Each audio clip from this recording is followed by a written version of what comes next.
राग उत्पन्न हुआ है उनको, तो उसी टाइप की थोड़ी सी उसे और मैली पर्याय नहीं होगी ना। और उसके पहले और उसके पहले उसके पहले आखिरकार छठवें गुणस्थान के नीचे के स्तर की कोई पर्याय नहीं। तो वहां से एक लंबा सिलसिला है पर्यायों का जो परम विशुद्धि तक पहुंचेंगे। तो जितना रास्ता पार कर लिया है उनका एक एक क्रम से अभाव, उसका अनंतर पर्याय क्षणवर्ती न बलद उपादान नंबर 1 हुआ। और तत्समय की योग्यता ये उपादान नंबर 2 है जो कार्य का नियामक है। नियामक कारण से इसको ही माना गया है। अपने यहाँ जैन सिद्धांत प्रवेश का स्वर्गण में पढ़ाई जाती थी तो उसमें कम से कम 15-20 उद्धरण दिए थे इस बात को सिद्ध करने के लिए कि योग तैव ही प्रतिनियतमर्थम व्यवस्था प्रति, जो दृश्यमय जिस द्रव्य की जो पर्याय हुई उसकी व्यवस्था एकमात्र योग्यता ही करती है ना। ये उसमें लिखा है, कम से कम 20 कोटेशन दिए हुए हैं गुरुदेव ने उसमें। आपने पढ़ते होंगे ना जैन सिद्धांत प्रवेश, लौकिक जैन सिद्धांत प्रवेश का, अभी भी होंगे, मैंने बहुत दिन से देखी नहीं है उसे। तो ये तो होगा उसका अंतरंग कारण, और बहिरंग कारण निमित्त है। अब निमित्त जो है तो हमें अंदर में कर्म का उदय, मुए कर्म का उदय अंतरंग निमित्त, और तुमने हमें गालियां दी कि हमारी प्रशंसा करी, ये बहिरंग निमित्त। राघुआ से देश में जो भी हुई है हमने, तो ये 5 कारण के बिना कार्य नहीं होता है। और इसमें असली कारण कौन है? बहुत कवायद कर करके आचार्यों ने यह सिद्ध किया है कि तत्समय की योग्यता ही वो कार्य की नियामक है। इसलिए मैंने यहां पर ये लिखा है, देखो यह तो, और यह भी स्पष्ट कर दिया है कि मेरा अपनापन तो अंतर में विराजमान शुद्ध तत्व में ही है। एक बात निबट गई क्या मैं? इसलिए वे जोर देकर कहते हैं कि मैं शुद्ध चैतन्य मात्र मूर्ति हूं, मुझ में तो कुछ विकृति है ही नहीं। एक पक्ष का प्रतिपादन बड़ी दृढ़ता के साथ हो गया। अब हाँ, दूसरा पक्ष, पर्याय में पर्यायगत योग्यता के कारण ये निमित्त उपादान हुआ, और मोहोदय के निमित्त से कुछ मलिनता है, वह भी इस समय सार की व्याख्या से समाप्त हो जाए, क्योंकि व्याख्या के काल में मेरा जोर तो त्रिकाली स्वभाव पर ही रहना है। यानी ये जो मैंने कल कही थी थोड़ी बात, कि वो अच्छी तरह जानते थे कि टीका लिखने का जो भाव है वो शुभ भाव है, और लिखने की जो क्रिया है वो जड़ की क्रिया है, और इन दोनों से मेरी परम विशुद्धि गारंटी से नहीं होने वाली है। तो उन्होंने ऐसा क्यों कहा? तो इसलिए कहा कि वो ये भी जानते थे कि जब मैं इस परम अध्यात्म के प्रतिपादक, शुद्धात्मा के निरूपक शास्त्र का की टीका लिखूंगा तो उस काल में मेरा जोर, मुझे त्रिकाली ध्रुव भगवान आत्मा मैं हूं, ऊपर बता रहे मात्र मूत्र हूं, है ना, यद्यपि मैं तो शुद्ध मात्र चैतन्य मूर्ति हूं, उस पर ही रहने वाला है। भले ही मैं उपादान की बात करूं, निमित्त की बात करूं, मोहोदय की बात करूं, लेकिन मेरा जोर अंतर में उसी पर रहने वाला है। देखो गुरुदेव श्री प्रवचन करते थे तो समय समय पर सदाचार की भी बहुत प्रेरणा देते थे ना। वो आचार खाने का कितना दृढ़ता से निषेध करते थे, रात्रि भोजन का, और भी कई बातों करते थे कि नहीं। लेकिन उस वक्त भी यही धर्म है ऐसा नहीं मानते थे। उस वक्त भी उनकी दृष्टि में जोर उस त्रिकाली ध्रुव भगवान आत्मा का ही रहता था, उसमें जो अपनापन था उसका जोर, और वो कहते उसके जोर से ये काम हो जाएगा, परम विशुद्धि हो जाएगी। देखो इस बात के समर्थन में मैं कुछ बात और आपको बताना चाहता हूं।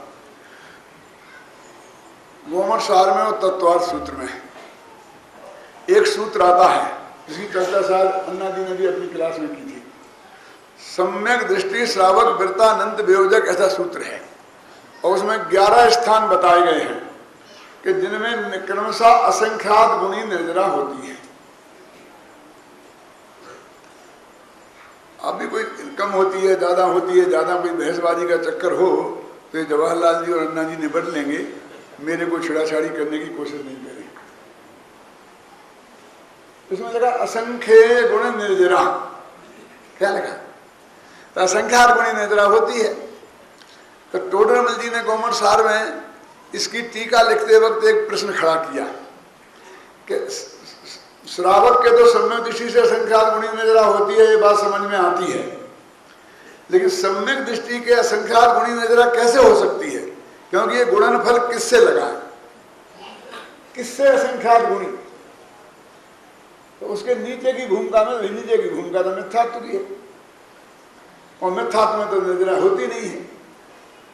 वहां निर्जरा कितनी है कि जीरो है, तो जीरो निर्जरा है तो उससे असंख्यात गुणी का मतलब असंख्य जीरो, क्या? इसलिए ये असंख्य गुणी शब्द सम्यक दृष्टि के साथ लगाना ठीक नहीं है। खुद प्रश्न किया उनने और उनने फिर उत्तर दिया, और उत्तर उसका दिमाग में बहुत चर्चा हुई उस उत्तर की कि जो कर्ण लब्धि के परिणाम है, सम्यक का सम्यक मिथ्या दृष्टि है, उसमें जो विशुद्ध परिणाम है, शुभ भाव है, विशुद्ध भाव तो हुआ नहीं है, लेकिन उसमें शुद्धि का अंश है। और परमार्थ वचनिका में पंडित बनारसी दास जी तो बहुत पूरी ताकत लगाकर इसको सिद्ध करते हैं, और अंत में लिखते हैं कि एक प्रश्न करने वाले, तूने ये मेरी बात मानी कि नहीं मानी? मानी हो तो शाबाश, और नहीं मानी तो भाग्य प्रमाण। तेरा भाग्य नहीं होगा क्या? यानी इसका सीधा अर्थ ये हो गया कि उस सम्मान के पहले ही निर्जरा होती है, तो फिर निर्जरा समय से पहले तो शुद्ध भाव होता नहीं है, तो शुभ भाव से होती होगी, तो फिर ये वहां संकट खड़ा होता है। और शुभ भाव से तो निर्जरा होती नहीं है, ये तो पक्का सिद्धांत है। तो आचार्य देव ने वहां कहा कि वो शुद्धि का जोड़, अब देखिए जो गुरुदेव के माध्यम से, गुरुदेव मना के लिए कांजी स्वामी नहीं, जो भी तत्व का प्रतिपादन कर रहा हो वे सब, उनके माध्यम से जो हमने तत्व ज्ञान समझा, हमने तो कांजी स्वामी के ही माध्यम से समझा, लेकिन हर एक जीव की अपेक्षा बात कर रहे हैं ना।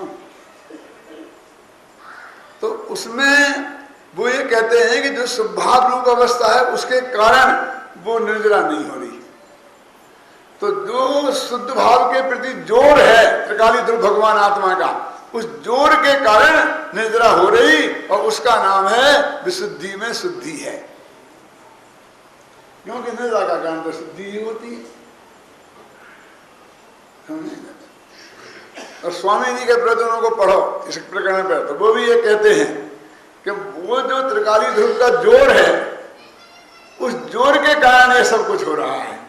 तो मिथ्या दृष्टि के त्रिकाली ध्रुव का जोड़ है आलोकी, समझना बहुत, मैं मार्मिक बिंदु उठाया है मैंने, पर आप उसमें गंभीरता से विचार करना, पक्ष विपक्ष की बात नहीं है। ये त्रिकाली ध्रुव का जोर कहां से आया? अभी त्रिकाली ध्रुव का ही पता नहीं है उसे, तो अनुभव नहीं हुआ ना त्रिकाली ध्रुव का। तो जो गुरुदेव ने बताया त्रिकाली ध्रुव प्रदीप जी, और जो शास्त्र में से पढ़कर देव गुरु के निमित्त से, देव माने अरहंत देव, और अपने गुरु जो है वो शास्त्र, तो देव शास्त्र गुरु तीनों हो गए। इनके द्वारा जो उसने त्रिकाली ध्रुव का स्वरूप समझा है,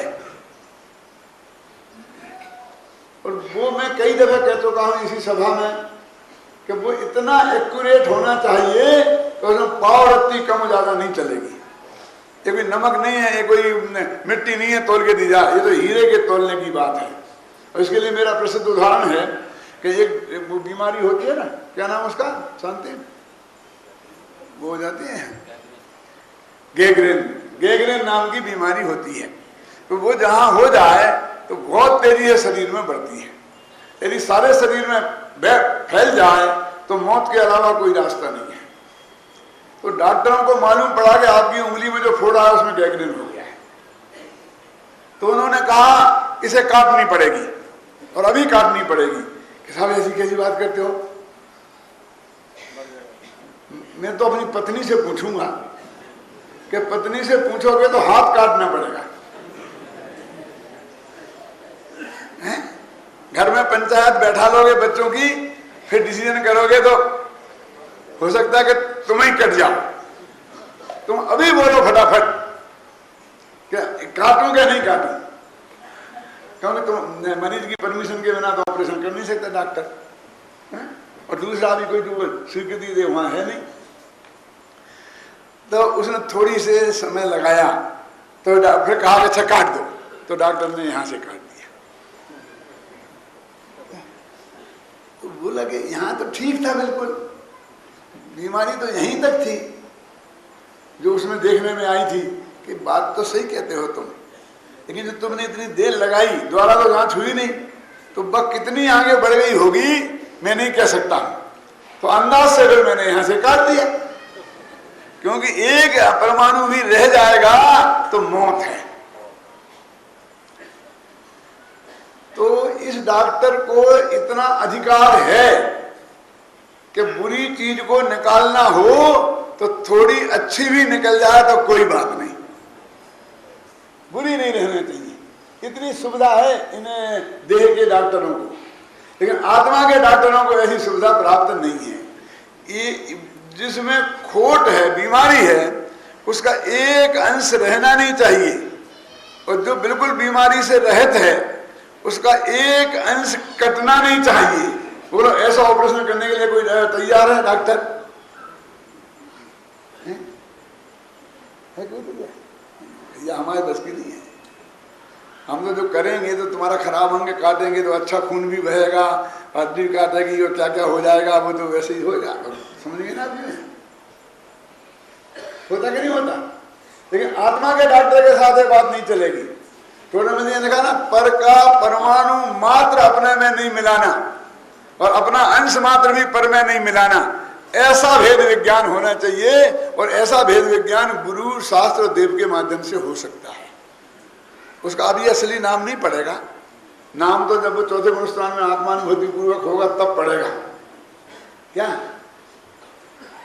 तो मैं पूछता हूँ, देव गुरु शास्त्र के निमित्त से जो त्रिकालीतर भगवान हमने आत्मा का निर्णय किया है, जो ऐसा जो मैंने बताया इतना परम सत्य है, तो वो निर्णय सत्य है कि असत्य है? क्यों लगाओ कदम तुम्हें? जब तो सम्मत असत नहीं है तो असत्य ही है, सत्य का बाप है, नहीं चलेगा। वो प्रमाण है कि अप्रमाण है? सम्मत असत नहीं आता सम्यक ज्ञान प्रमाण, तो सम्यक ज्ञान ही हमें पैदा नहीं हुआ, क्यों? तो वो प्रमाण कैसे हो जाएगा तुमसे? नहीं, अरे भाई वो सम्यक ज्ञान नहीं होगा, लेकिन सही ज्ञान है। क्योंकि सम्यक ज्ञान तो हमारा पारिभाषिक शब्द है, पद है। एक दिन पद की व्याख्या की थी ना मैंने, समझिए ना? तो उस पद के अनुसार वो शर्त पूरी होनी चाहिए। लेकिन सही बात है तो शब्द है, पद नहीं है। कि जो हमने देव साहब गुरु से निर्णय किया वो एकदम सही है कि सम्यक है कि नहीं है। तो ये सम्यक तो उसे कहते हैं जो सम्यक दर्शन सहित हो, तो सम्यक दर्शन सहित तो नहीं है, इसलिए हम उसको समझे ना, सम्यक ज्ञान तो नहीं कहेंगे, लेकिन उसे हम मिथ्या ज्ञान अथवा गलत ज्ञान भी नहीं कहेंगे। यदि हम उसके हमारे दिमाग में ये बात घुसी कि वो तो गलत बात है, जब तक सम्यक दर्शन नहीं हुआ उसमें कोई दम नहीं है, तो इस सिद्धा के आधार पर आगे बढ़ोगे तुम? क्या है, समझ नहीं ना? माने उसमें हे बुद्धि, किसमें? जो हमने गुरु मुख से त्रिकाली ध्रुव भगवान आत्मा समझा, जो हमने सर्वज्ञ भगवान की वाणी से समझा, उसमें हे बुद्धि आत्मा में रखकर और फिर आगे बढ़ोगे तो उसमें रुचि का जोर कैसे आएगा? कि वो जो गुरु मुख से सुना उसमें इतना जोर आ गया, इतना सच्चाईपन का हमें भरोसा हो गया कि उसका जोर से असंख्यात गुणी निर्जरा होती है। निर्जरा होती है असंख्यात गुणी तो फिर बाद में होगी। उसका नाम है शुद्धात्मा की रुचि। क्योंकि शुद्धात्मा का अनुभव तो हुआ नहीं, उसके पहले शुद्धात्मा की रुचि हुई कि नहीं हुई? नहीं हुई तो बोलो ज्ञान लब्धि में आगे कैसे बढ़ा, परलोक लब्धि में आगे कैसे बढ़ा? ये सब काम देशना लब्धि से शुरू हो जाता है।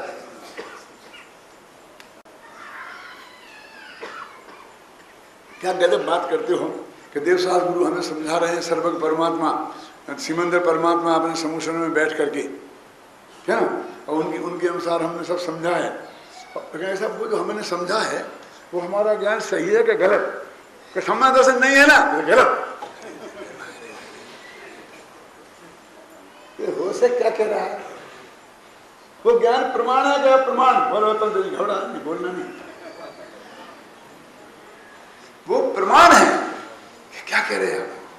सम्यक ज्ञान तो नहीं है, वो प्रमाण है कि हाँ उसकी प्रमाणिकता तुम्हारे ज्ञान से नहीं है, सर्वज्ञता के ज्ञान से, सर्वज्ञ के ज्ञान से है, वो गुरु के ज्ञान से है समझाने वाले, और उस आचार्य के ज्ञान से है जिसने शास्त्र लिखा है।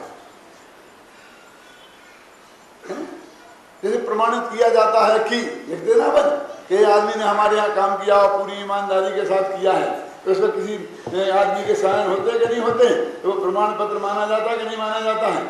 कहला कहला नथु खेला कोई भी लिख देगा तो हो जाएगा, लेकिन यदि वो अधिकारी लिखेगा तो नहीं होगा क्या? यानी उसके प्रति ये झूठा है। ऐसी श्रद्धा लेके तू आगे बढ़ेगा और तेरा काम सफल हो जाएगा, ये बात तो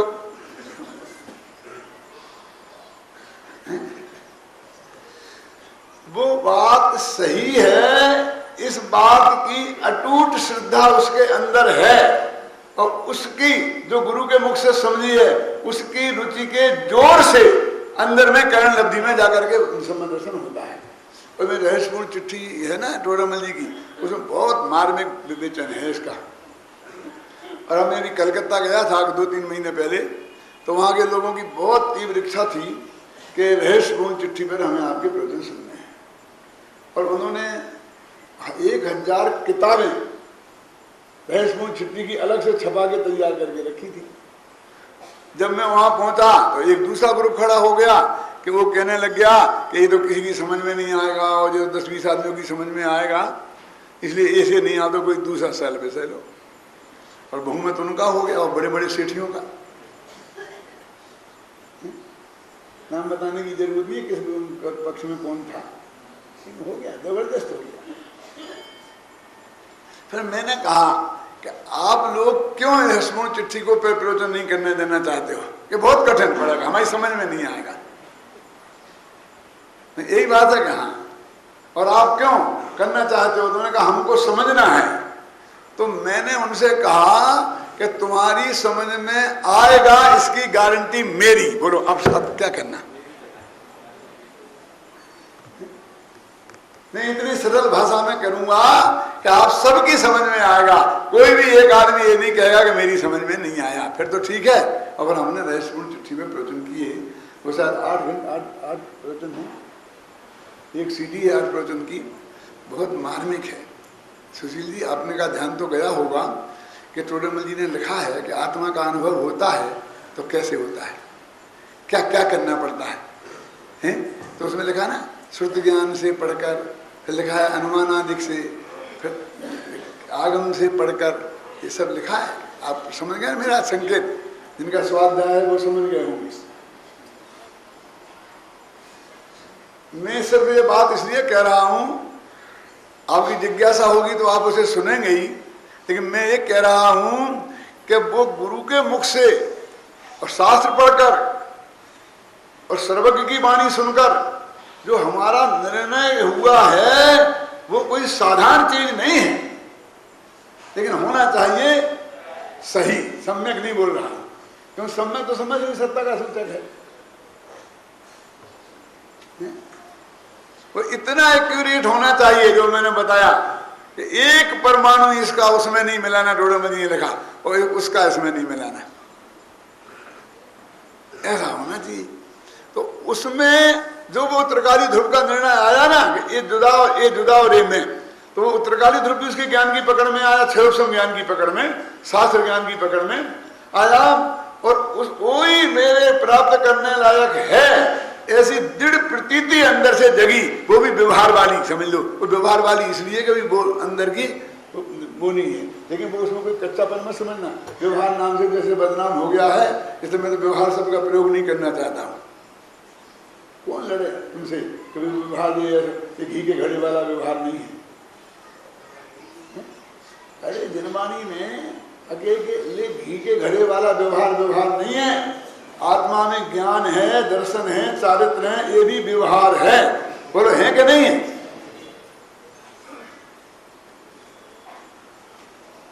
झूठी बात है कि सच्ची बात है? मैं आपसे पूछता हूं। व्यवहार है तो झूठा होता है। अरे सिर्फ भेद का निषेध करने के लिए ऐसा कहा है कि व्यवहार है, और वास्तव में तो वे हैं आत्मा में तीनों गुण, लेकिन वे अखंड रूप से हैं, कहने में आ रहा है अलग अलग, इसलिए वो व्यवहार है। समझे ना, भेद व्यवहार बोलते हैं उसे। इसलिए सभी धान 12 पसेरी नहीं तोलना चाहिए। फटाफट हमने उदाहरण दे दिया, घी के घड़े को मिट्टी के घड़े को घी को घड़ा कहना। अरे वो तो उतरे तो सद्भुत व्यवहार नए का उदाहरण है, वही शुद्ध सद्भुत व्यवहार नए का उदाहरण है। ख्याल में है ना? इन दोनों में बहुत मूल कोणी का अंतर है, वो अंतर आपको समझना पड़ेगा। हाँ, तो अभी बात अपन पढ़ रहे थे ना, कहाँ थी? प्रजागत योग्यता के निमित्त से बनता है वह समय सार की व्याख्या से समाप्त हो जावे, क्योंकि व्याख्या के काल में मेरा जोर त्रिकाली स्वभाव पर ही रहना है। माने वो व्याख्या में मेरा जोर नहीं रहेगा। जगह जगह आएगा तो मैं त्रिकाली ध्रुव की महिमा गाऊंगा, वो बताऊंगा अपने श्रोता को। वहां पर वर्णन तो ऐसा होगा कि भाई मोह के उदय से विकार हुआ, और मैं ये बताऊंगा, लेकिन मेरा जोर वहां भी त्रिकाली ध्रुव भगवान आत्मा पर रहेगा, और उससे मेरा ये काम हो जाएगा। देखो तो देखो, एक काम होता है कि नहीं होता है? रुचि के जोर से तो होता है। ये जो कर्ण लब्धि है, उसमें सारा काम तो रुचि के जोर से ही हो रहा है। वहां तो वैसे भाव तो शुभ भाव ही है, क्रिया शुभ है, और आत्मा का अनुभव अभी हुआ नहीं है, और वो वहां कर्ण लब्धि में चढ़ा है तो गुरु के वचन सुन करके ही चढ़ा है, शास्त्र की वाणी पढ़ करके ही चढ़ा है। मैं ये कहना चाहता हूं कि आपको सम्मत दर्शन की जितनी महिमा हो खूब करो, लेकिन उसके पहले की जो ये स्थिति है, इसके साथ इसको गालियां बककर अपने महा अपराध मत करो। वो तो स्वभाव है, वो तो जड़ की क्रिया है। ये जड़ की क्रिया की बात नहीं है, और ना स्वभाव की बात है। विशुद्धता में जो शुद्धता का अंश है उसकी बात है। देखो, आचार्य देव के हृदय में कोई पाप भाव रूप मलिनता तो है नहीं, है ना? यही टीका लिखने, उपदेश देने आदि शुभ भाव रूप ही मलिनता है, और भी वो तो और बात तो है नहीं, ख्याल में ना। और वे उसका नाश ही चाहते हैं, ये सब भाव ही नष्ट हो जाए। ये नहीं चाहते कि बना रहे हैं बहुत बढ़िया, उसका भी नाश चाहते हैं।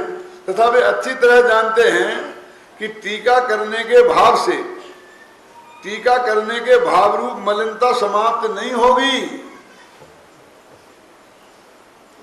पर वे यह भी जानते हैं कि अंतर में 3 कसाय के अभाव रूप जो निर्मलता है, मिथ्यात्व के अभाव से परमे से अपनापन टूट गया है, वह अपने त्रिकाली ध्रुव आत्मा में ही अपनापन आ गया है। उसके बल से, आत्मा की रुचि की तीव्रता से निश्चित ही इस विकल्प का नाश भी होगा और उपयोग शुद्धोपयोग में चला जाएगा। ये बात तो जानते हैं। देखो, एक बात मैं और आपसे कहता हूँ, अपने पास अभी समय है ना, आधा घंटा हुआ मेरे ख्याल से। मैं भूल जाता हूँ कि कब शुरू किया था, इसलिए सबको टोकने का अधिकार दिया हुआ है, कोई भी क्या दिला सकता है मुझे। हाँ, तो अभी क्या बात चल रही थी, मैं क्या कह रहा था आपसे? ये कह रहा था कि उसके मर्म की बात मैं आपको बताता हूँ।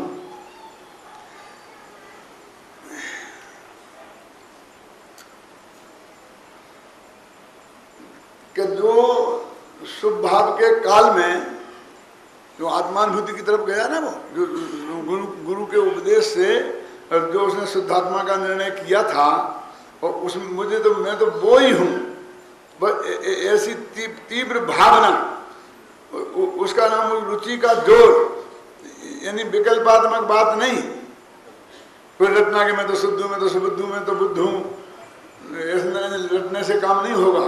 क्यों? ये भी भेद रूप व्यवहार में चला गया। अंदर से वो जो आत्मा पकड़ में आया है गुरु के मुख से, अब उस आत्मा की रुचि की तीव्रता में ये प्रायोगिक का परिपाक होता है। प्रायोगिक और क्या है? देशनल लब्धि के बाद जो प्रायोगिक लब्धि आती है, और क्या है? प्रायोग्य माने विशेष प्रकार की योग्यता का परिपाक है। मैं देवलाली में ये प्रायोगिक लब्धि समझा रहा था, तो देशनल लब्धि तक समझाने के बाद मैंने कहा कल मैं प्रायोगिक लब्धि समझाऊंगा। तो एक बहन मेरे पास आई कि नहीं बनने की गजब हो गया, मैं तो कल जा रही हूँ, आप थोड़ी सी प्रयोग विधि मुझे अभी यही समझा दीजिए। क्या आत्मा के अनुभव करने की प्रयोग विधि मुझे अभी समझा दीजिए, मैं कल पे जा रही हूँ। मैं कहा तुम्हें समझ नहीं है कि हाँ, तो मैं कहा रुको, इतनी कीमत तो चुकाओ। प्रयोग, मैं कहा प्रयोग विधि नहीं है, मैं तो प्रायोगिक लब्धि की बात कर रहा हूँ। मैं कोई प्रयोग विधि सिखाने वाला नहीं हूँ, ना कोई ऐसी प्रयोग विधि है जो सिखाई जाए। कल भी एक भाई ने मेरे से पूछा था कि है ही नहीं कोई विधि ऐसी जो सिखाने लायक हो, तो क्या कह रहे हैं कि प्रायोग, प्रा माने विशेष प्रकार की, लग जाती ना प्रधान, किसी चीज में प्रधान है ना, दान, दान तो दान है, प्रदान किया, प्रदान में लग जाता ना सम्मान के साथ, उसमें सम्मान ऐड हो जाता है। तो प्रा माने विशेष प्रकार की योग्यता का परिपाक है। उसकी रुचि के जोर से निरंतर वो बढ़ता है आगे। तो मैं आपसे कह रहा था कि सम्मा दृष्टि हो गया ना, अब उसकी जो निर्जरा हो रही, असंख्य गुणी निर्जरा हो रही है, तो वो भोग के काल में हो रही कि नहीं? देखो ये मना कर रहे हैं, सुनो, युद्ध लड़ रहे उस वक्त हो रही कि नहीं? क्या? और सामायिक कर रहे उस वक्त हो रही कि नहीं? और देव साधु की पूजन कर रहे उस वक्त हो रही कि नहीं? पर सब समय, क्योंकि ऐसा तो वहां निषेध किया नहीं कि सम्मा दृष्टि को ऐसा कर रहा हो तो निर्जरा हो, ऐसा नहीं गुण, वो तो प्रति समय लिखी है। और ये भी लिखा शास्त्र में कि वो बहुत काल असुम में भी रहता है। भरत ने बाहुबली में चक्र चलाया, उस वक्त भी असंख्य गुणी निर्जरा। डंडा मारेगा कोई ज्यादा बात करी तो, हत्या कर रहा है उस वक्त निर्जरा, और हम सामान्य कर रहे हैं उस वक्त हमें बंद, पूजा पाठ कर रहे हैं बंद। कैसा गजब की बात है कि इससे सिद्ध हो गया कि तुम्हारी ये क्रिया और स्वभाव कितने निरर्थक हैं। ये नहीं है फिर भी असंख्य गुणी निर्जरा हो रही है, ये है तो उसमें अंशवाद भी निर्जरा में वृद्धि नहीं हुई। क्या हुआ? अशुभ से शुभ आया, बस खत्म। फिर पाप कर्म से नहीं बन के पुण्य कर्म बन जाएंगे, बस इतनी सी बात हुई है। वैसे क्या है? धर्म तो जिसका नाम है उसमें तो कुछ नहीं हो रहा है इनसे। क्या अब आप समझ लो कि इसकी इनकी महिमा कितनी है और हमारे दिमाग में कितनी चढ़ी हुई है। ये माताएं बहनें, चाहे वो मोक्षु हो चाहे गैर मोक्षु, इनको इतनी गहराई से ये बात घुसी हुई है कि यदि ये दिन में एक उपवास कर लें कि नहीं कहें और मुझे रात में पानी पीते देख लें तो मुझे महापापी दिखता हूं। और अपन बहुत धर्मात्मा सूरमा स्वरूप तो इनके लिए रिजर्व, क्योंकि इससे आगे स्त्री जाती नहीं तो मोक्ष में ही चली जाती। और सामने वाले को पापी, पानी पी ले, पानी पी ले, पानी। अरे इसके कुछ भी नहीं, जीरो ही महत्व नहीं है तुम्हारी इसका। जिस वेल तुम उसको हीरा समझ करके संभाल के रख रही हो ना, वो कांच का टुकड़ा है, छाती से लगाया है, क्रिया कांड को छाती से लगाया है। आचार्य देव का ऐसा वाक्य है कि क्रिया कांड को छाती से लगाया है और जरा सा स्वभाव क्या नहीं हो गया, मैं चौड़ा और बाजार से। देखो मैं आपसे बोलता हूं कि ऐसे जो जिन्हें व्यवहाराभासी बोलते हैं, मुझे यहाँ एक भी निश्चयाभासी नहीं दिखता है। सम्मा दृष्टि तो बहुत दूर की बात है, मुझे निश्चयाभासी के दर्शन करने हैं। क्या कह रहे हैं आप? मैं कहता हूं दुनिया में कि मुझे रावण का घर देखना है, राम का घर नहीं। बताओ मुझे रावण का घर। क्या बात कर रहे तुम, पिटाई होगी तुम्हारी। मुझे बताओ एक आदमी का घर ऐसा जो रावण जैसा हो। कि कैसा? कि जिस स्त्री को जी जान से चाहता हो, मौत की कीमत अपहरण करके लाया हो, अपने घर 6 महीना रखा हो, उसे कोई रोकने वाला नहीं हो, और वो उसका शरीर सुरक्षित रह गया, ऐसा घर तो बताओ मेरे को। कि तुम उसे जी जान से चाहते हो, कोई रोकने वाला नहीं हो, कोई महिला को अपने घर में रख लो और वो शरीर सुरक्षित रह के चली जाएगी, है? बताओ। अरे घर तो जाने दो, आश्रम नहीं है ऐसे। रोजीना समाचार अखबारों में आते हैं कि नहीं आते हैं? क्यों? अरे साधुओं का संग इतना नहीं है कि हम अपनी बहन बेटी को दे दें तो वहां सुरक्षित है वो। आए किससे, कितने पढ़े अखबारों में आपने? कि हमने तो लिखे भी हैं। क्यों? बोलो, क्या अब मेरा मतलब समझ में आया कि नहीं? क्या बात करते हो तुम? रावण रावण रावण रावण की निंदा करते क्या? तो ऐसे ही मैं एक कहता हूं कि मुझे निश्चयाभासी देखना है। निश्चयाभासी तो उसे कहते हैं निश्चय को उसका तो एकांत होता है। कहाँ है निश्चयाभासी? सब व्यवहाराभासी हैं, एक से एक लगा करके।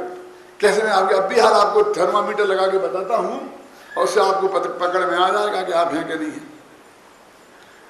बोलो आलोक जी, पहले अपन दुकान धंधे में बहुत लगे रहते थे। अब अपन ने वहां से थोड़ा उपयोग हटाकर और 2-3 घंटे स्वाध्याय शुरू कर दिया है, ख्याल में आई ना?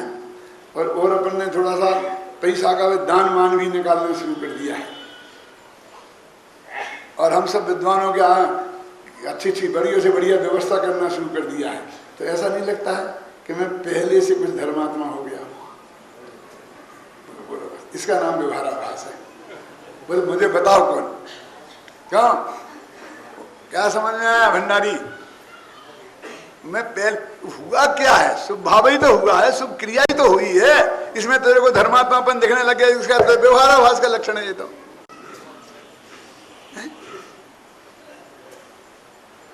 घर की जरा प्रवृत्ति थोड़ी सुधर जाए, मैं तो सब छोड़ दिया। मैं तो कोई धंधा फंधा नहीं करता, मैं तो कोई ये सब दिन रात सुबह धंधे में लगे थे, जब से देखो धंधे में लगे थे।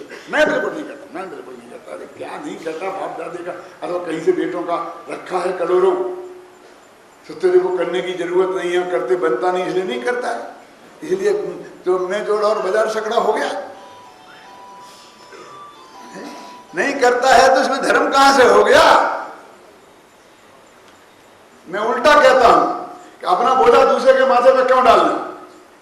करना चाहिए तुम्हें, तुम गृहस्थ हो ना, अपनी जिम्मेवारी खुद उठाना चाहिए, दूसरे के माथे पे नहीं डालना चाहिए। मैंने ब्रह्मचारी लावानंद से कहा था, लावानंद को तो जानते ना, गुरुदेव के सामने आते थे, एक पंडित जी हमारे ऐसी व्यवस्था आपको करना चाहिए, आपको ये करना चाहिए, उसको ये करना चाहिए, और आप ऐसा नहीं करते और आप ऐसा नहीं करते। मैंने कहा ब्रह्मचारी जी ये तो बताओ क्या आपकी हमें क्यों करना चाहिए? आपके क्या है? कौन से गुणस्थान में हो आप? कोई बादशाही में हो ना? अरे हम अपने बाल बच्चे पालें, अपने घर को संभालें, हम शास्त्र लिखें, बच्चों को पढ़ाएं, उनकी किताबें लिखें, हम कितनी मेहनत करते हैं, और तुम निठल्ले बैठे रहते हो दिन भर और हमारे माथे पर बोझा डालना चाहते हो। ऐसा करो, मेरे 2 बच्चे तुम पालो और 2 मैं पालूंगा। सच्ची कह रहा हूं, ये गद्दी पे बैठ के कह रहा हूं शास्त्र के सामने। ये निठल्ले हम तो बोझा डालना चाहते हैं, ऐसा बैराग। बैराग किसे कहते जानता है तुम्हें भी? बैराग की परिभाषा नहीं आती तुम्हें? बैराग किसे कहते हैं? बस इस शुभ भाव के नाम पर भी अशुभ भाव में लगे हैं और अपने को धर्मात्मा समझते हैं, दूसरों से उत्कृष्ट। इसका नाम तो व्यवहाराभास है। और अब एक एक को अपनी अपनी कसौटी पर कस लो। मैं डंके की चोट चैलेंज के साथ ही बात कर रहा हूं। अरे अभी तो रुचि का जोर भगवान की वाणी सुनकर, शास्त्र से पढ़कर, विद्वानों से सुनकर ख्याल में आए ना, और जो भी सही बिल्कुल एक्यूरेट ज्ञान होगा, और उस त्रिकाली ध्रुव उसमें जो आया उस ज्ञान में, और उस ज्ञान में जो रुचि का जोर, उससे निर्जय होती है भाई साहब मिथ्यात्व की भूमिका में भी, और उससे असंख्यात गुणी सम्य दृष्टि के होती है, भोग के भी काल में सब के काल, उससे असंख्यात गुणी वृत्ति के होती है, अनुवृत्ति के, और अनुवृत्ति का काल कोई भी काल हो, चाहे भोग का काल हो, चाहे त्याग का काल हो, चाहे क्रियाकांड का काल हो। तो इसमें बहुत मार्मिक बातें कही है, बाकी की बात मैं कल करूंगा, आज समय हो गया।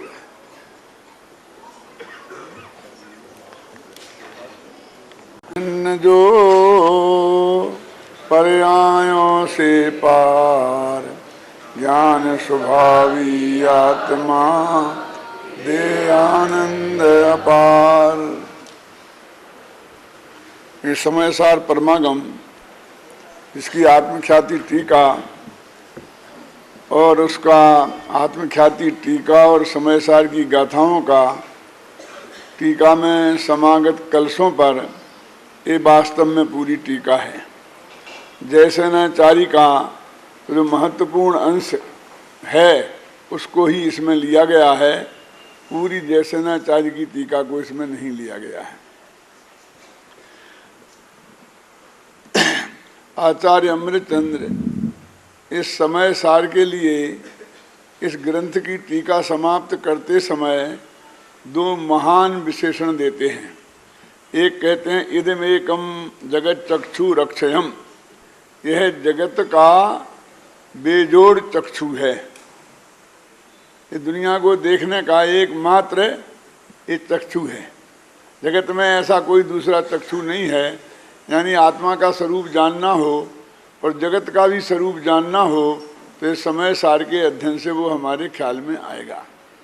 और यहाँ तक लिखा न खलु समय साराद उत्तरम अस्ति, कि समय सार से महान ग्रंथ इस जगत में कोई दूसरा नहीं है। दूसरा अर्थ भी हो सकता है, समय सार माने अपना शुद्धात्मा, उससे महान इस जगत में और कोई नहीं है। इस कारण लोग जैन दर्शन को कभी स्वार्थी धर्म भी कहते हैं। और यदि स्वार्थ का सही अर्थ समझा जाए, स्वार्थ माने परमार्थ, अपने आत्मा का कल्याण, कोई किसी दूसरे के आत्मा का कल्याण तो कर ही नहीं सकता है, तो अपना कल्याण हुआ तो वो स्वार्थ ही हुआ ना। इस जगत का जो स्वार्थ है, जो बदनाम है, बदनाम शब्द है, उस शब्द से जो बात कही जाती है वो वास्तव में अच्छी नहीं है। ख्याल में ना, स्वार्थी होना जगत में, लेकिन उस वो अर्थ यहाँ नहीं है। स्व माने अपने आत्म कल्याण में प्रवृत्त होना, उसका नाम है स्वार्थी होना। मैं थोड़ी सी बात करूंगा कि भगवान महावीर जब दीक्षा लेके जंगल में गए तो वो 12 वर्ष, 12.5 वर्ष के लिए मौन ही रहे। अब ये कहा जाता है कि वहाँ पहले अश्वमेघ यज्ञ होने लग गए थे, यहाँ तक कि नरमेघ यज्ञ होने लग गए थे, हिंसा का तांडव नृत्य हो रहा था। तो उन्हें पशुओं को और मनुष्यों पर दया करके महावीर ने दीक्षा ली। कहा जाता है और अच्छा भी लगता है कि हमारे भगवान कितने दयावान थे। लेकिन अध्यात्म की दृष्टि से विचार करें महेंद्र कुमार जी, तो क्या उनने दूसरों के लिए दीक्षा ली थी?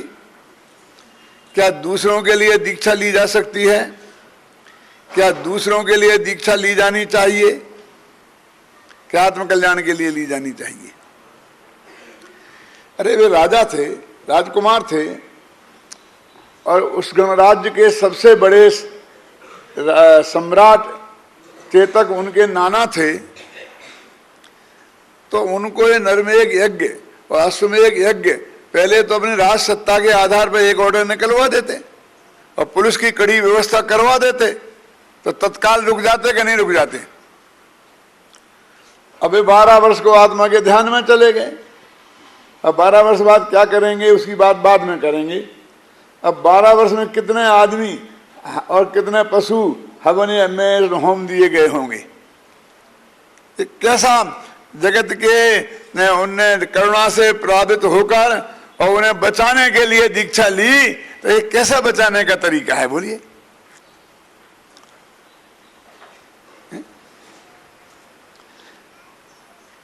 ये एक्शन जो उनका हुआ कि दीक्षा लेने के बाद 12 वर्ष तक मौन एकदम एकांत ध्यान में रहे, ये बिल्कुल इस बात को सिद्ध नहीं करता है कि जो ये कहा जाता है कि उन्होंने दूसरों के कल्याण के लिए दीक्षा ली। उन्हें आत्म कल्याण के लिए दीक्षा ली और वो उन्होंने इस भव में किया। इसलिए मैं कहता हूं कि वे बड़े स्वार्थी थे और हमें भी स्वार्थी होना चाहिए, लेकिन वो स्वार्थी अपने आत्मा के कल्याण की बात है। फिर उनकी दिव्य ध्वनि में बहुत अच्छा तत्व ज्ञान निकला, उसमें अहिंसा की बात भी निकली और जगत पर उसका प्रभाव भी पड़ा और धीरे धीरे वो चीज भी समाप्त हुई। हिंसा का तांडव नृत्य भी समाप्त हुआ, अश्वमेध यज्ञ भी समाप्त हुए। ये बात तो सत्य है कि उनके दिव्य ध्वनि के माध्यम से ये सब हुआ, लेकिन उन्होंने इसके लिए दीक्षा ली और इसके लिए कुछ किया, ये नहीं है। उन्होंने तो इस भव्य जीवों को आत्मा का कल्याण उनका कैसे हो, ये 5 इंद्रिय के विषयों में से कैसे निकलें, ये जगत की झंझटों से कैसे निकलें, ये राग द्वेष से कैसे पार हों, इसके लिए उपदेश दिया।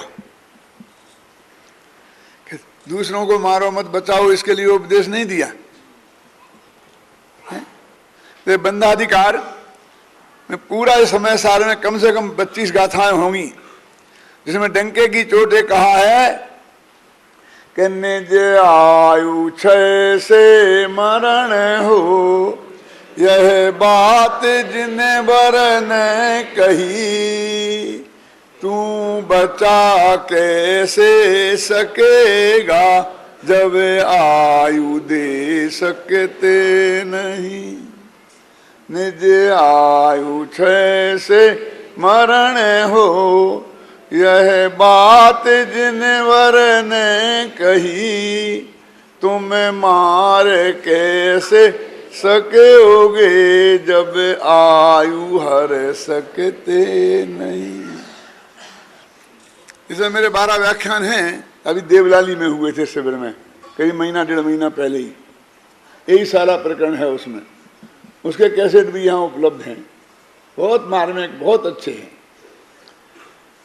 अमेरिका में तो मैंने सारे गांव-गांव में वो करवा दी उनकी कॉपियाँ, कम से कम 500 कॉपियाँ वहाँ होके चली गई होंगी। कलकत्ते में भी अभी 2 महीना पहले रहस्यपूर्ण चिट्ठी पे हुए थे 8 व्याख्यान, उसकी सीडी भी होगी। ये बहुत मार्मिक विषय हैं, ये साधारण नहीं है। जब महावीर ये कहते तुम किसी को मार नहीं सकते, बचा नहीं सकते, तो तुम किसी को मारो मत और ऐसा उपदेश देंगे क्या? वे तो ऐसा कहते हैं इसी प्रवचनसार में, मारो न मारो जीव को बंद अध्यवसान से, यह बंध का संक्षेप है तुम जान लो परमार्थ से।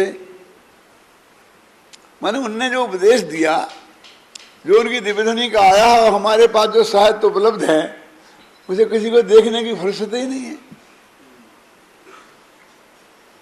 ये तो गुरुदेव जी के प्रताप से इतना बढ़िया काल पका है कि इस समय भी ऐसे खचाखच हॉल भरा रहे, 1200-1500 आदमी, और 10 दिन तक लगातार इस तत्व ज्ञान को सुनने के लिए, और कितनी तकलीफें उठाते हुए। आप सब जानते नहीं हमारे पास कितनी जगह है, 100-200 आदमी मुश्किल से समाये, लेकिन ये तो आकाश द्रव्य की कृपा है कि आप सब लोग इतने यहाँ पर ठहरे हैं। बाहर हम बहुत कोशिश करते हैं, सबसे मकान लेते हैं, महेंद्र भाई की कृपा से सब कोशिश करते हैं, लेकिन वो कोई जाना ही नहीं चाहता। जो जगह लेते हैं वो खाली पड़ी रहती है, इस हॉल में लेटे रहते हैं, रात में भी यहीं सो जाते हैं। सुबह 4 बजे से यहाँ पर वो शुरू हो जाता है भक्तांबर का काव्य का पाठ, फिर गुरुदेव का प्रवचन, अब बेचारे सो भी नहीं पाते हैं ढंग से, क्यों? और शाम के 10-11 बजे तक, 11 बजे तक का तो कार्यक्रम सुनाई दिया आपको।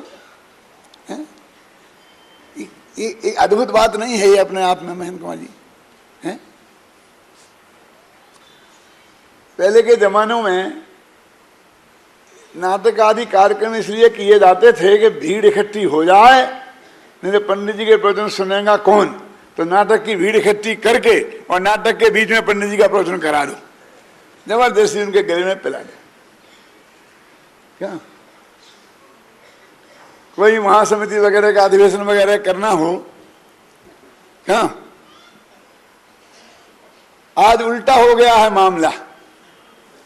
अब वही पंडित जिनके लिए भीड़ जुड़ाने के लिए सांस्कृतिक कार्यक्रम किए जाते थे, अब सांस्कृतिक कार्यक्रमों में भीड़ जुड़ाने के लिए उन पंडितों के प्रवचन का उपयोग किया जाता है। क्यों साहब?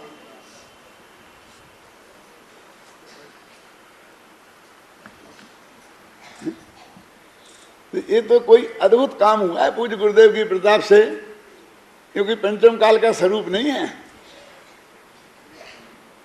उसमें चलता ना घटबड़, उसके जो ये उद्धार का काल है, ये बढ़ोतरी का काल है, नैमित्य का नहीं। ऐसा नियम है कि 500 वर्ष तक बढ़ोतरी होती है और 500 वर्ष से फिर घटोतरी, फिर 500 वर्ष महावीर के बाद है ना, ऐसा। तो ये ऐसा काल है, तो इसलिए कहते हैं कि इस समय सार से महान कोई नहीं है। क्यों? क्योंकि इसमें अहिंसा के बारे में क्या लिखा, देखिए इसकी महानता किस बात से है। ये कहते तुम दूसरों को मारो कि दूसरों को बचाओ, ये तुम दूसरे में कुछ करने वाले होते कौन हो, और ये बचाने वाली बात कितनी सत्य है। मेरे बाबू सुनो, इराक ने कुवैत पर आक्रमण किया और उन्हें वहां से मार भगाया, सारा कुवैत खाली हो गया, बाहर मारे मारे फिरे जनता। तो अमेरिका ने कहा कि आप कहो तो हम आपकी रक्षा के लिए आ सकते हैं। अब मारने वाले और बचाने वालों की कहानी थोड़ी समझना कि साहब आप आ जाओ, बचा लो हमारे लिए। तो वे आ गए और उन्होंने बचा लिया, फिर दोबारा वे अपने घर में आ गए, फूल के कुप्पा हो गए। फिर कहा कि आप पधारो, कि भाई अभी तो हमने तुम्हें बचा लिया और हम यहां से जाएंगे तो ये तुम्हारा फिर आक्रमण करके तुम्हें हड़प लेगा तो क्या होगा। अब तुम्हारी रक्षा करने के लिए हमें यहीं रहना पड़ेगा, हम नहीं जाएंगे। तो वे जम गए, क्या फर्क पड़ा, इराक के गुलाम होते कि अमेरिका के गुलाम हुए। क्यों? फिर आगे सुनो कि साहब अब हमारी रक्षा कर रहे हैं तो बड़ी कृपा है कि देखो एक बात है कि ये सैनिक तुम्हारी रक्षा में रहेंगे तो इनकी जो तनख्वाहें पहले से तय हैं अमेरिका में, वो तनख्वाहें सब तुम्हें देनी पड़ेंगी। अब बोली हिंदुस्तान में यदि वो तनख्वाहें देनी पड़े डॉलरों में, 10-10 हजार डॉलर, क्यों 3-3, 4-4 लाख रुपए महीना, तो क्या एक दिन में ही निकल जाएगा कि नहीं निकल जाएगा। तो क्या करें, तुम्हारी रक्षा के लिए दे रहे तो उनकी तुम में खर्चा नहीं दोगे तो कौन देगा। कि अच्छा लेकिन ये तो बताओ कि फिर हमारी आज्ञा में रहेंगे तुम्हारे सैनिक, हमारे सैनिक है तुम्हारी आज्ञा में कैसे रहेंगे। आज्ञा हम देंगे और ऐसी भी हो सकती है वो कि तुम कुछ उद्यम करो तो हम ये भी आज्ञा दे सकते हैं कि तुम इनकी तबीयत ठीक कर दो। क्यों कि हमारे पास तो इतना कुछ है ही नहीं जो इतनी तीन कम तनख्वाहें चुका सकें कि तुम चिंता मत करो, हम तुम्हारा तेल निकाल लेंगे। और तेल निकालने का अर्थ तो आप समझते ही हैं, हिंदी का फ्रेज है कि तुम्हें हम निचोड़ लेंगे। भाग्य की बात है कि उनके पास तो तेल है। यदि हमारे साथ ऐसा होता, कोई चाइना फाइना हम पे आक्रमण करता, हमको अमेरिका आगे बचाता, फिर हमारे बचाने के लिए यहीं जम जाता, फिर हमसे अमेरिकी डॉलरों में तनख्वाहें लेता, तो हमें क्या निचोड़ता, तेल ही नहीं है निचोड़ता। तो अब समझे रक्षा करने वाला ज्यादा खतरनाक है कि मारने वाला। अब एक खतरनाक बात कहता हूं, शायद बहुत मुश्किल से आपके गले उतरेगी, लेकिन मैं उतार के रहूंगा। क्यों जी? कुवैत पर इराक ने आक्रमण किया था, और यदि वो कुवैत को अपने में मिला लेता, क्या करता? आक्रमण करके क्या करता? और इतना बड़ा इराक हो जाता था। वो यही कहता था ना, हमारा पुराना हिस्सा है, ये पहले अलग हो गया है, हम इकट्ठा कर रहे हैं। तो कुवैत वाले प्रदंत हो जाते। मैं पूछता हूं आपसे, कुवैत वालों को वोटिंग का अधिकार होता कि नहीं होता? वो तो एक प्रांत बन जाता वहां का। तो वहां से कोई आदमी राष्ट्रपति पद के लिए चुनाव में खड़ा हो सकता था कि नहीं? प्रधानमंत्री बन सकता था कि नहीं? वो तो जैसे बाकी इराकी नागरिक हैं, ऐसे ही वहां का नागरिक हो जाता। अब पराधीनता क्या रही? यदि ऐसी पराधीनता है तो सब पंजाब भी हमारा गुलाम है, क्यों? कश्मीर भी गुलाम है और राजस्थान भी गुलाम है। हम आजाद हैं कि गुलाम हैं? हमें पूरा राष्ट्रपति बनो, उपराष्ट्रपति बनने का अधिकार है ना। तो उन्हें भी मिलता कि नहीं मिलता? लेकिन अमेरिका वाले के हैं, तो अमेरिका की राष्ट्रपति पद में चुनाव में जो खड़े हो सकते हैं, वहां जो वोट देंगे इराक वाले, कुवैत वाले जाके, क्यों? इन्हें वोटिंग पावर है, क्यों? तो बड़ी बड़ी गुलामी कौन है? अरे ये तो गुलामी ही नहीं है, वो तो आजाद हो गए, हमने संगठित हो गए, एक हो गए। वो तो आजादी का एक स्वरूप है, समझ लीजिए। और ये तो पक्की गुलामी की बात है। अब बताइए, मारने वाला जो इराक है, उसके कब्जे में रहना ये ठीक है कि बचाने वाले अमेरिका के कब्जे में रहना ये ठीक है? तो बताओ, मारने वाला अच्छा कि बचाने वाला? ये तो दो ही अच्छे नहीं। लेकिन तुलना करना हो तो हम समझते हैं मारने का भाव तो बहुत बुरा है और बचाने का भाव बहुत अच्छा है। ख्याल में आई नहीं? आचार्य कहते हैं कि ये दोनों भाव पर में हस्तक्षेप के भाव हैं। दूसरे में हस्तक्षेप कर रहे हैं हम, क्या समझे ना? हमें ना तुम बचाओ ना तुम हमें मारो, बस खत्म। हमारा बहुत बड़ा उपकार करोगे। और हम तो या किसी को मारेंगे या किसी को बचाएंगे। वो हमारी बात नहीं मानेंगे तो मारेंगे, हमारी सेवा में रहेगा तो बचाएंगे।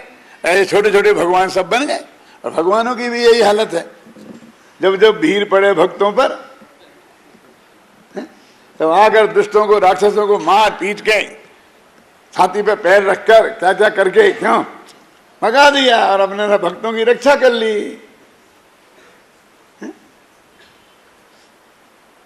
तो वही हम उनके भगत भी हम यही करेंगे।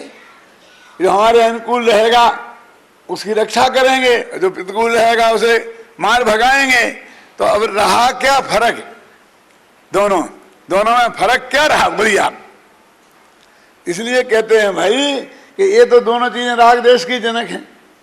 ये भगवान महावीर की दिव्य ध्वनि में आई थी। अब क्या करें? भरी सभा में चिल्ला चिल्ला के कह रहे, दैनिक अखबारों में लिख रहे भगवान महावीर ने इसका किया, ये किया, वो किया। मैं कहता कौन से शास्त्र में लिखा बताओ तो? लिखा है ना, लिव एंड लेट लिव। क्या है भैया? भगवान महावीर की अंग्रेजी में भी बोले थे, क्या? जियो, खुद जियो और जीने दो समाने में सभी को। क्यों? ये भगवान महावीर, ये तो बाइबल का वाक्य है। भले आदमी, और तुमने रब महावीर के नाम पे मर दिया। बाइबल में लिखा है। भगवान महावीर तो कहते सब जीते हैं। कौन होते हैं हम उन्हें जीने दें? कौन होते हैं हम उन्हें जीने देने वाले और कौन होते हैं हम मारने वाले? क्यों? जब उनके आयु का कर्म खत्म हो जाएगा तो वे मरेंगे, तो हमारे जीने दो से क्या होता है बोलो? क्यों? और आयु कर्म रहेगा तो हमारे मारने के भाव से भी क्या होता है? ये तो उसकी आजादी में दखल है। ये कहाँ महावीर का वाक्य है? जो महावीर के वाक्य के नाम पर हमने सब जगह लिखवा दिया है, जिन्हें और जी दो, जियो और जीने दो। महावीर का सिद्धांत, जियो और जीने दो।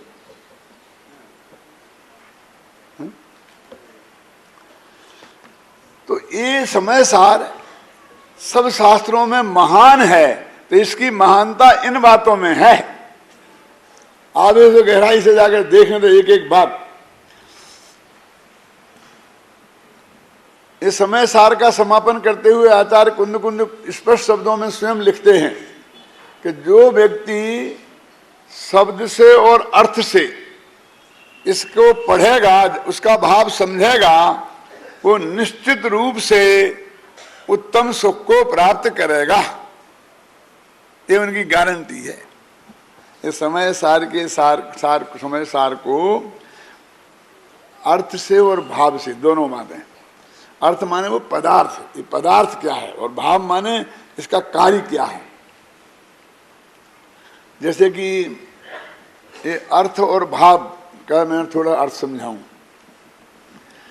कि हमका एक गिलास पानी लाना। अब उस बच्चे को जिससे कहा गया है उस गिलास नामक पदार्थ से और पानी नामक पदार्थ से भी परिचित होना चाहिए,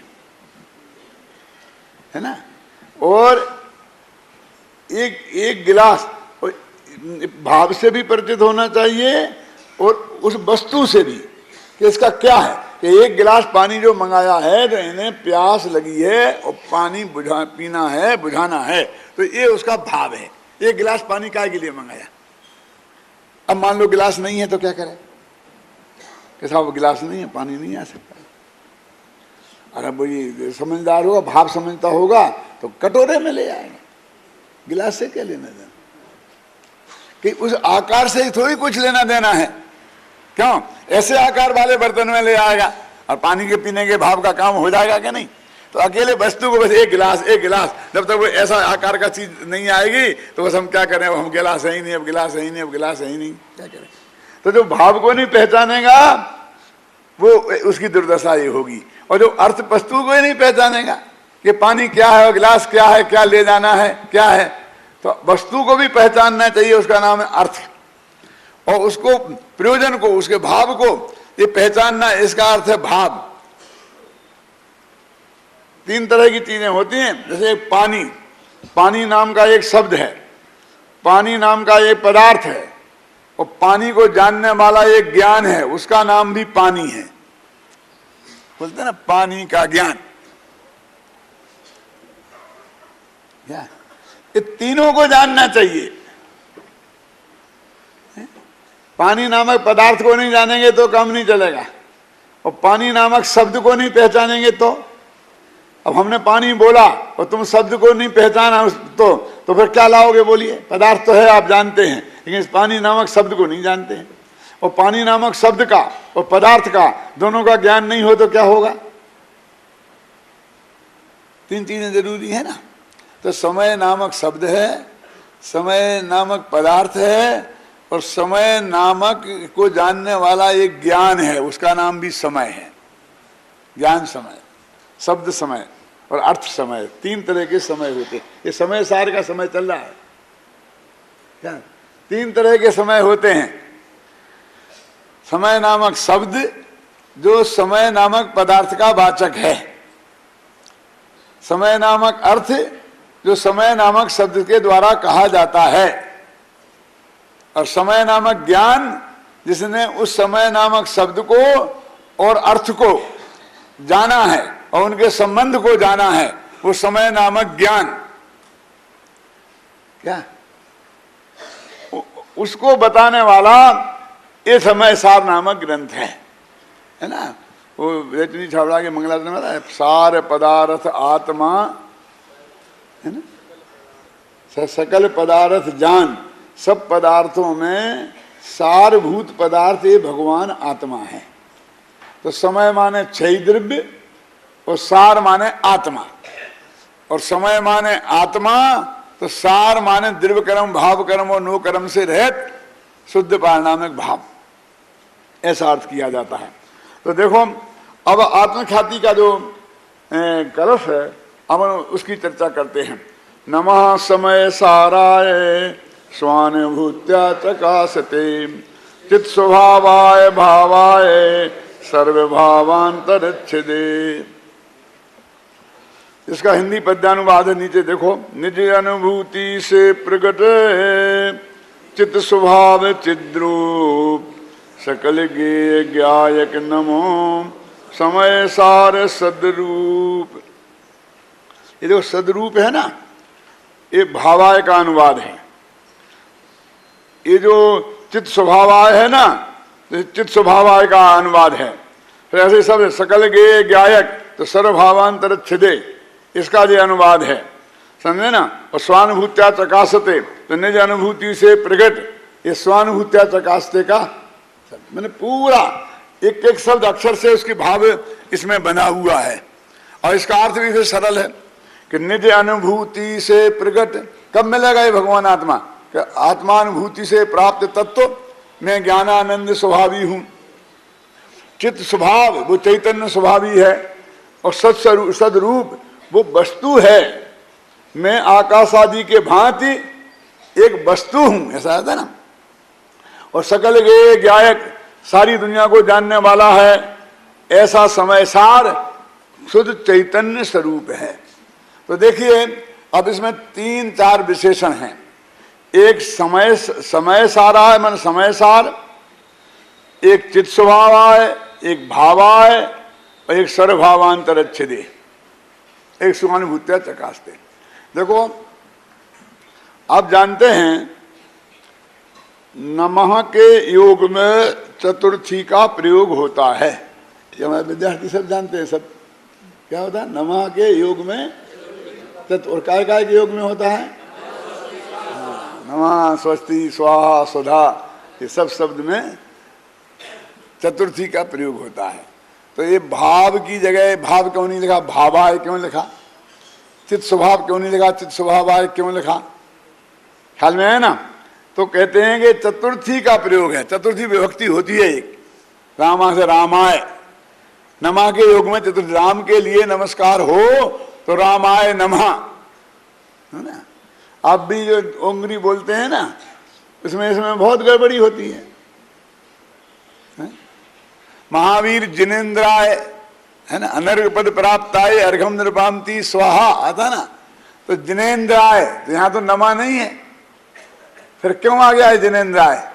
तो स्वाहा, सुधा, इनके योग में भी चतुर्थी का प्रयोग होता है। तो स्वाहा बोला ना अंत में, इसलिए यहां महावीराय हो गया।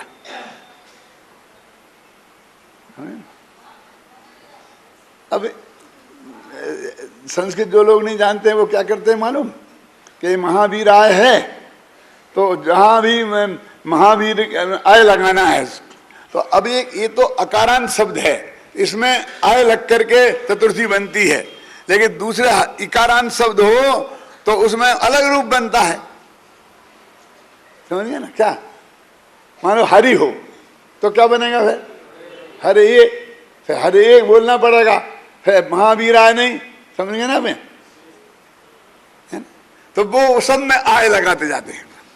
उन्हें उसको पता ही नहीं है कौन सा अजंत है, हलंत है, पुलिंग है, क्या स्त्रीलिंग है, नपुंसकलिंग है, कौन है वो कुछ पता नहीं है। और आय लगता है अपने यहाँ तो बस। वर्धमान आय नमः श्री वर्धमान आय, बस है? क्यों? अब मना से यदि हम किसी स्त्री को नमस्कार करें तो क्या करेंगे? दुर्गा मैया को नमस्कार हो तो क्या करोगे? बोलो। दुर्गा माता जंतु बनाए तो हम उसे माता, यही जो भी बनेगा ना, जो भी उसमें बनेगा चतुर्थी के एक वचन में, वो लगाना पड़ेगा ना, समझे? मेरे कहने का अर्थ ये है कि वो उन्हें तो उसका तो पता नहीं ये कैसा है आए, तो इसलिए उसका ज्ञान होना चाहिए थोड़ा सामान्य कि ये प्रयोग कैसा है। तो इन्हें 3 चीजें लगाई, भावाय, चित स्वभावाय, 2 तो ये हो गई, और तीसरी है स्वानुभूत्या चकास्ते और सर्वभावांतरच्छेदे। ये 2 मिलके तीसरी है। क्या मतलब इसका? कि पहले वस्तु हो, भावाय, कहते वो भगवान आत्मा जिसको हम नमस्कार कर रहे हैं वो है। जब तक किसी चीज का अस्तित्व सिद्ध नहीं हो तब तक वो कैसा है उसकी बात करने से क्या फायदा। शास्त्रों में उदाहरण आता है बंध्या सुत विवाह वर्णन भट, कि बांझ के बेटे की बारात का वर्णन करो। इतने लोग कहते इतना बढ़िया बैंड बाजा था, ऐसा था, ऐसा था, ऐसा था। क्यों, कितना वर्णन करो। तो वो कहते हैं पहले उस बांझ के बेटा होता है कि नहीं, पहले ये तो सिद्ध करो कि बांझ के बेटा है, तब उसकी बारात जाएगी और तब उसका वर्णन तुम कर सकते हो। अब आत्मा है यही सिद्ध नहीं है और तुम कहे चित्त स्वभाव वाला है और आनंद का कंद है, रस का कंद है, शक्तियों का संग्रहालय, क्या मतलब है तुम्हारे इसका? पहले उसका भावाय माने सत्ता स्वरूप, माने अस्तित्व का निश्चय करो। अपना सत्ता स्वरूप अपने एक ग्रंथ है, माने जो भगवान आत्मा का अस्तित्व कैसे है, स्वरूपास्तित्व है कि सादृशास्तित्व है। पहले हम सादृशास्तित्व को मानते थे, स्वरूपास्तित्व पर ध्यान नहीं था। अब स्वरूपास्तित्व को मानते हैं, सादृशास्तित्व उड़ गया है। पूछो तुम सारी मोक्ष समाज में आपको हम कहते हैं ना, बिल्कुल आप पृथक हैं और हम पृथक हैं, ये पक्का भरोसा है ना।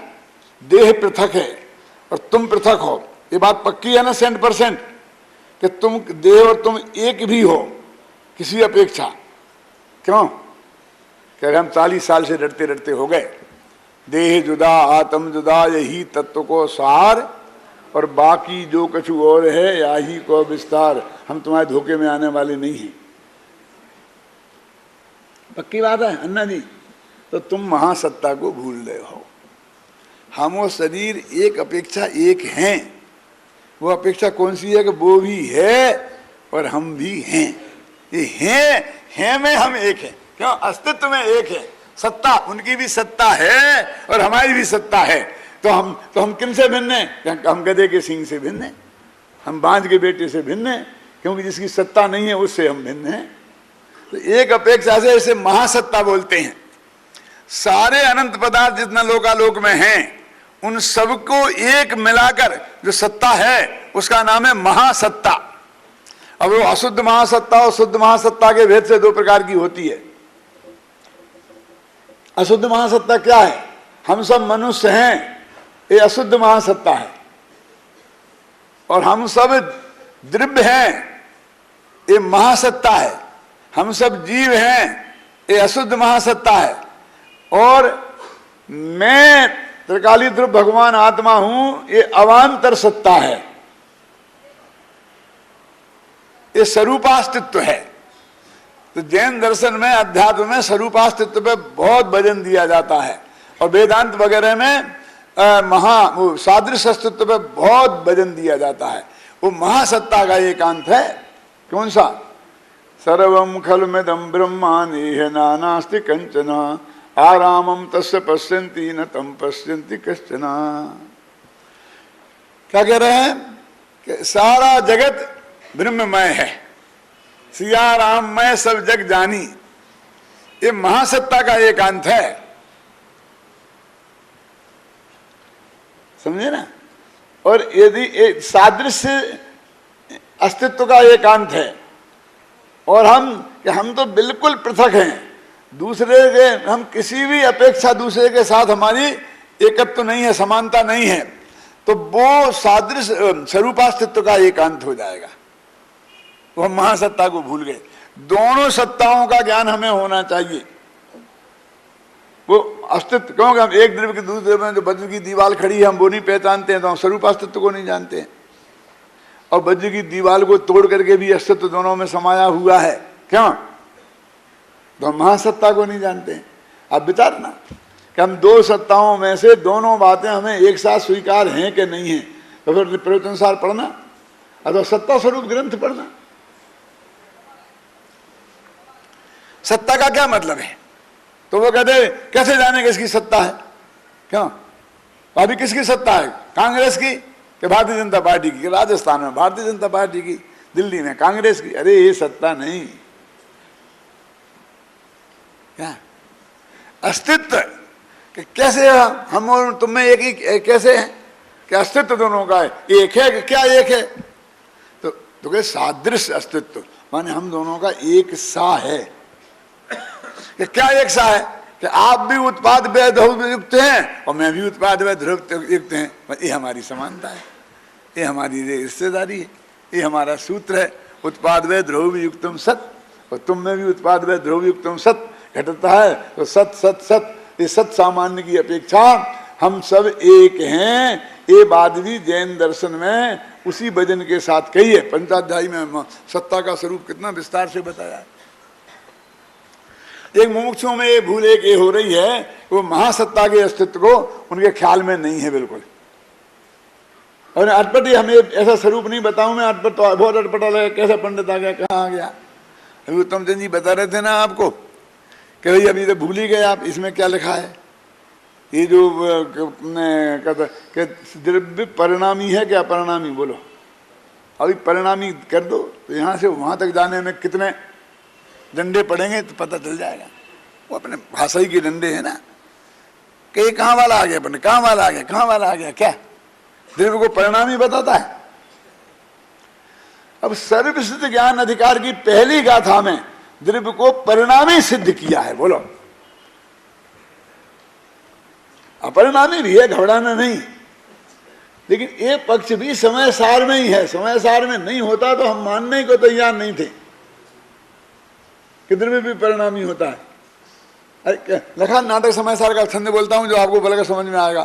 कर्ता परिणामी द्रव्य क्रिया रूप परिणाम, है ना, कर्म रूप परिणाम क्रिया पर्याय की फिर एक वस्तु त्रय नाम, है ना, कर्ता परिणामी द्रव्य।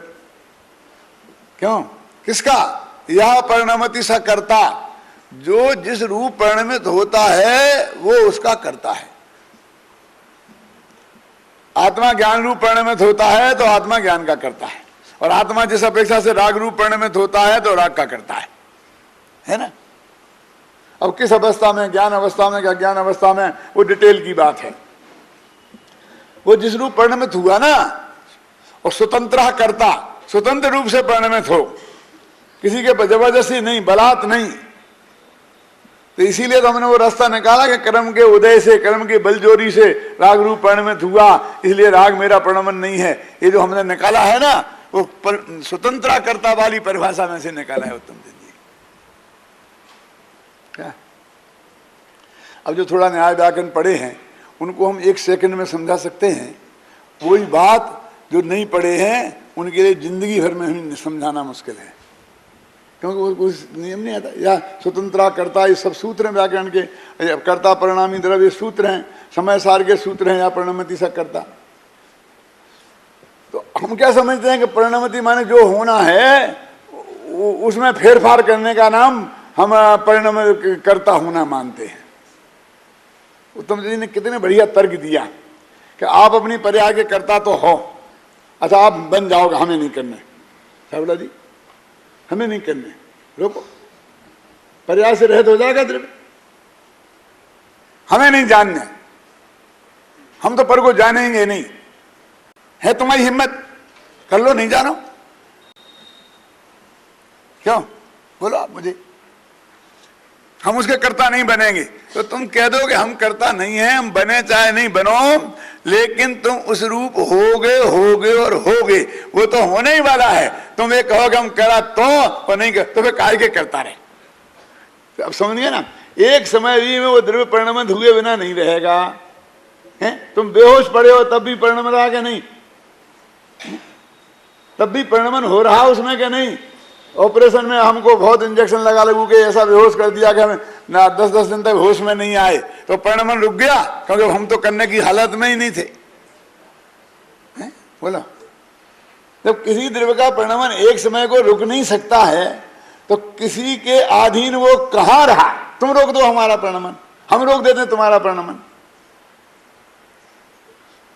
क्यों, कल तक आप 70 वर्ष और 1 दिन, 1 माह और 1 दिन के थे, और आज 70 वर्ष 1 माह और 2 दिन के हो गए। बदल लेते, कौन नहीं चाहता, सब बदलना चाहते हैं। छाबड़ा जी का बस चलता तो वे अभी तक 25 वर्ष के ही बने रहते।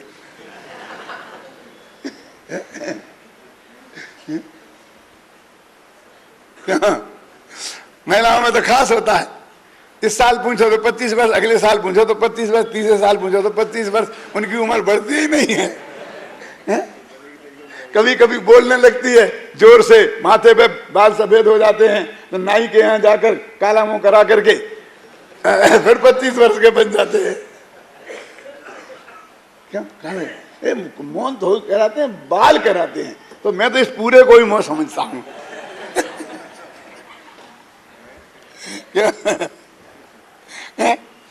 अरे जितना जबरदस्त ये है कि द्रव्य अपरिणामी है, उतने ही जबरदस्त बात यह है कि द्रव्य परिणामी है। अपरिणामी और परिणामी दोनों द्रव्य में से ही हैं, और सभी द्रव्य परिणामी और अपरिणामी हैं। इसलिए हम एक महासत्ता के अंतर्गत हैं। हमारा स्वरूपास्तित्व भी है, महासत्ता भी है। क्या गजब है, मैं भारतीय भी हूं और मैं राजस्थानी भी हूं और मैं जयपुरिया भी हूं। इन तीनों में कहां झगड़ा है, बोलो मुझे महेंद्र भाई है? हाँ, ये मैं कहूंगा मैं मध्य प्रदेशी भी हूं और राजस्थानी हूं तो झगड़ा हो जाएगा। मैं पाकिस्तानी और हिंदुस्तानी तो झगड़ा हो जाएगा। एक प्रांत में और देश में तो मैं अपने को भारतवासी भी मानूं और राजस्थानवासी भी मानूं और जयपुरवासी मानूं, इसमें कहां दिक्कत है? कि दो दो जगह के वासी कैसे हो सकते हो? कि दो जगह बसना ही नहीं है। क्या बसना तो एक ही जगह है, और उसी को तीन तरीके से देखना। प्रांत की अपेक्षा राजस्थानी हूं, नगर की अपेक्षा जयपुरिया हूं, और देश की अपेक्षा भारतवासी हूं। क्यों? और अब और जरा बताऊं, और अब सिद्धांत की अपेक्षा सोनगढ़िया।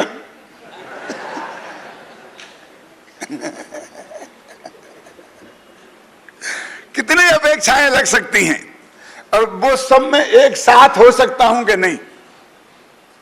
क्यों?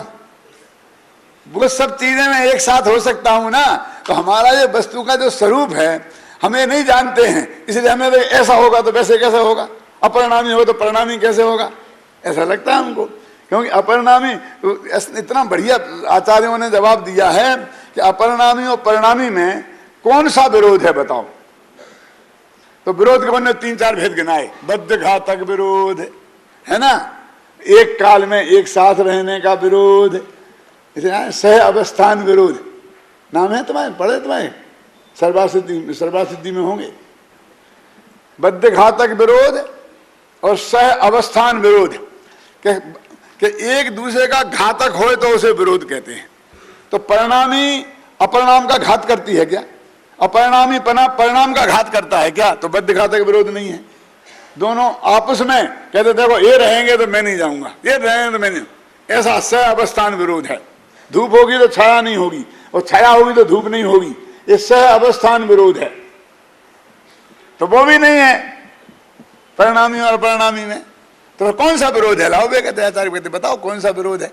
अरे उसमें वो रह रहा है, वो बहुत प्रेम से रह रहा है, कोई ने किसी के काट नहीं करी है। परिणामी पने ने अपरिणामी पने को रंचमात्र क्षति नहीं पहुंचाई है, अपरिणामी पने ने परिणामी पने पर रंचमात्र भी रोक टोक नहीं लगाई है। क्यों? तो कोई विरोध उनमें तो दिखता ही नहीं है। तुम कहते विरोध है विरोध है विरोध है विरोध है, वे तो इतने ठाट बाट से रह रहे हैं। क्या विरोध? तो उसका नाम है दोनों एक साथ नहीं रहे। अब वस्तु के स्वरूप में रहते दिखाई देते हैं, ख्याल में है ना? तो अब क्या बात कहते हो, प्रकाश और अंधकार एक साथ रह सकता है कि नहीं रह सकता? पानी ठंडा और गर्म एक साथ हो सकता है कि नहीं हो सकता है? हो सकता है, घबराना नहीं। प्रकाश और अंधकार, अभी ऐसा करो कि अपने जो जितनी लट्टू जले हैं ना, इसमें और 10 लट्टू जला दो तो प्रकाश कुछ बढ़ जाएगा ना।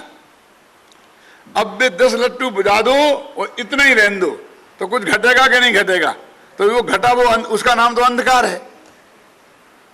अब यहां ऐसे सब लट्टू बुझा दो तो फिर तो अंधकार हो गया ना।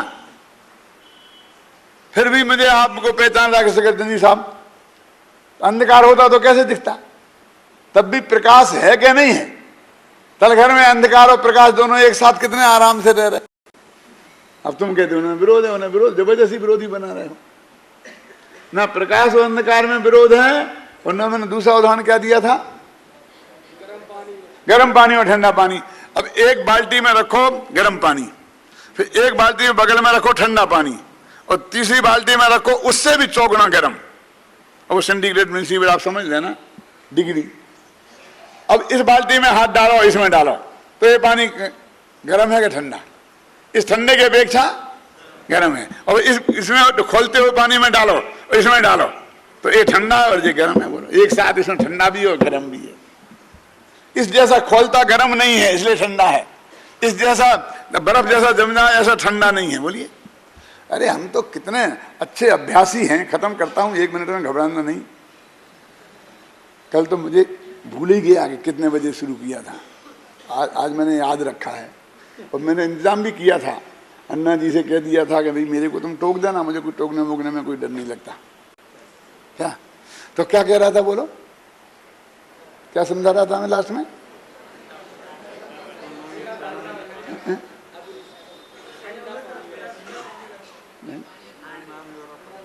वो तो गर्म और नरम पानी तो निकल गया।